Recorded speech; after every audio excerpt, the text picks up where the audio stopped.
Horrible. Well, it's not nice, is it? It's cruel, really. Well, I don't like cruelty. I don't eat meat. Well, I don't need to. You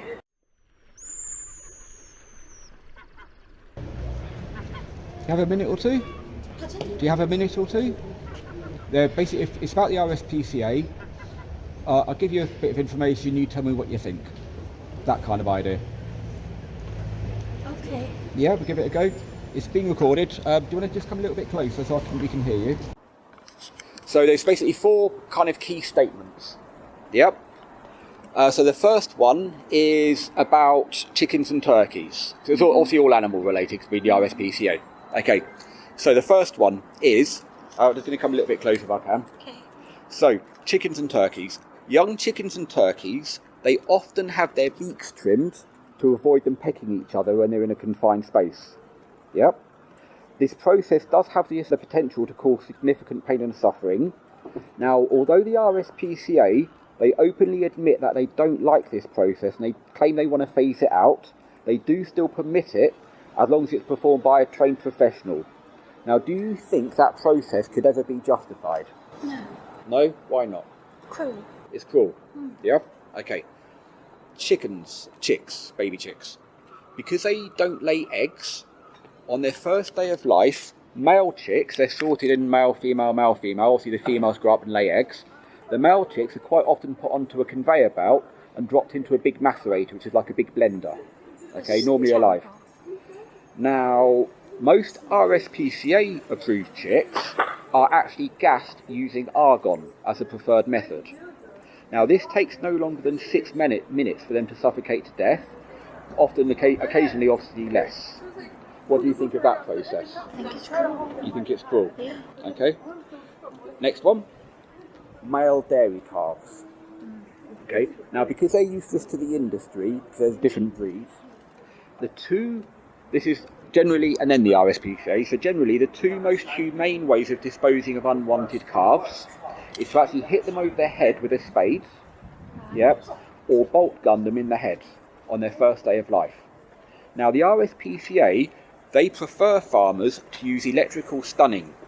This reduces the ineffectiveness because, if they move, it doesn't always get the right spot, that sort of thing.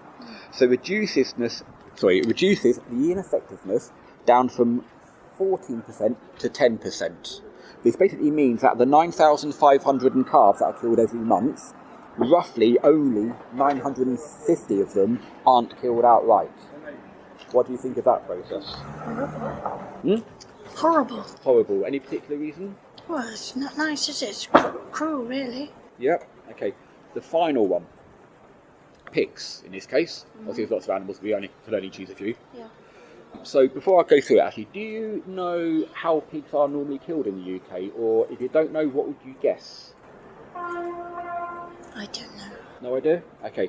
So the RSPCA approved way of killing pigs is to actually send them into CO2 gas chambers. Basically, CO2 is an aversive gas.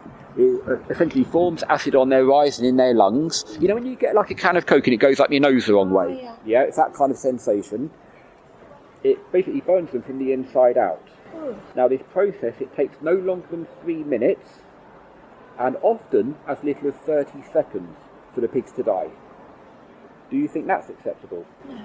No? No. Could you think of a better way of doing it? No. I can't. No? So of all of them, you've not agreed with any of the processes. No. Is there any particular reason for that? Well, I don't like cruelty. Don't like cruelty, you don't like to think of the animal suffering? No. Now these are just, like I said, 4 examples of lots of animals. These are obviously predominantly to do with food. So have you ever considered where your food comes from in the past? Some people have, some people haven't. I don't eat meat. You don't eat meat at all? No. No? Perfect. Any particular reason for that? Well, I don't need to. Don't need to, I agree with you. Okay. And was it an ethical choice? Was it a health choice? An environmental choice? A bit of both. A bit of both? Yeah. Okay.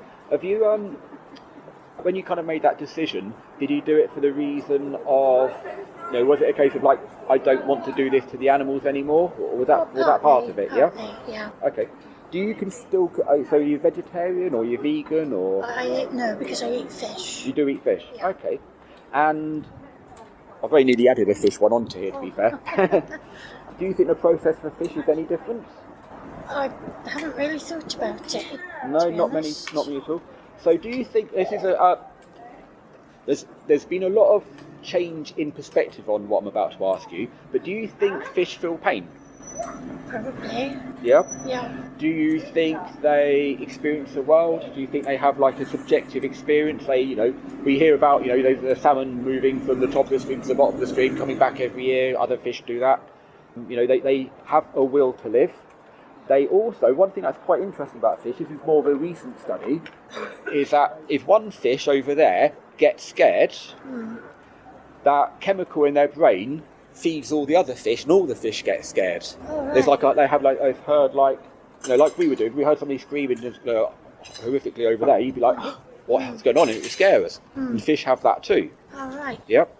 Yeah. Salmon farming, fishing boats, even just on the side, pull it with a rod. It's not very nice to have a hook in your mouth and pull it out into the atmosphere you can't breathe in. No. So, do you still consume dairy and eggs?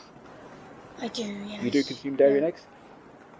Why do cows produce milk? For their babies. For their babies, yeah. Really? And have you ever, for a documentary or anything on TV, have you ever seen what that process looks like? No. No? Can I tell you briefly, is that okay? Yeah. Yep. You have to be brief because I've got to get somewhere in a minute. Yep, I'll be as quick as I can. So this is a incredibly cut down version.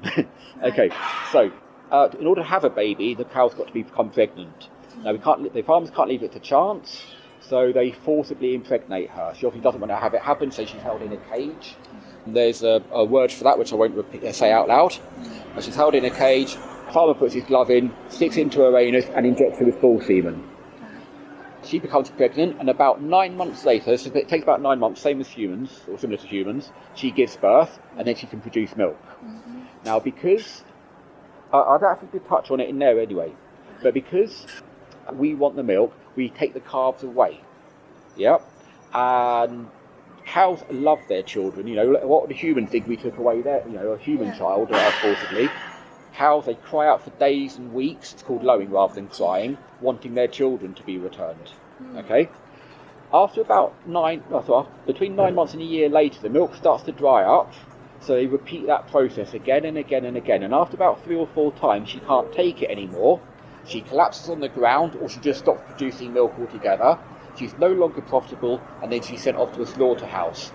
What a horrific life that must be for that milk. Now, this is purely because we want a bit of milk in your tea or a bit of milk on your cereal or cheese, when you could have soy, oats, almond, cashew, rice. There's so many different milk alternatives out there which stop that from happening. I know you're in a rush. I'm going to give you a card. Okay. Would you look up some resources if I gave them to you? Okay. Yep. Now, this is Land of Hope and Glory. Now, this is a bit of a hard watch. It tells you about the whole UK animal agriculture. Now, there's a lot of it that won't apply to you if you don't eat animals anyway, but it does cover dairy in there as well. Right. Okay. If you thought to yourself, do you know what, I don't want to pay for the suffering of these animals anymore, because that's what you're all doing, isn't it? When you buy, what everyone does, if you buy milk, you're saying, please replace this milk, please put that mother through that torture again so I can have that milk. So we're just trying to get people to think in a slightly different way. Okay. So if you want to know some information, want some help on what alternatives are out there, you've got this Challenge 22. It's an online group for people that want to go the whole hog and don't want to be involved with any of this torturous stuff anymore. Right. This will take you to that page. Okay, and that'll give you some resources there. So please do look it up. Okay. And what you've heard of the word vegan before, yeah? Oh yes. So all the word vegan means is that we do not condone the torturing and suffering of animals for our own needs. Okay. We will boycott those industries, and we want to educate other people to stop them to make them boycott those industries too, because the only reason they exist is because people are paying for it. Right. Okay? And there's a lot of whitewashing because they don't want you to know about it. Okay. Please do have a look. I will. Please have a bit of a think, particularly about the dairy side of Yes. things. There's loads of alternatives. Okay. Loads and loads and loads of alternatives. Okay? Thank you very much for Thank stopping. you. Okay, thank you. Bye-bye. Bye.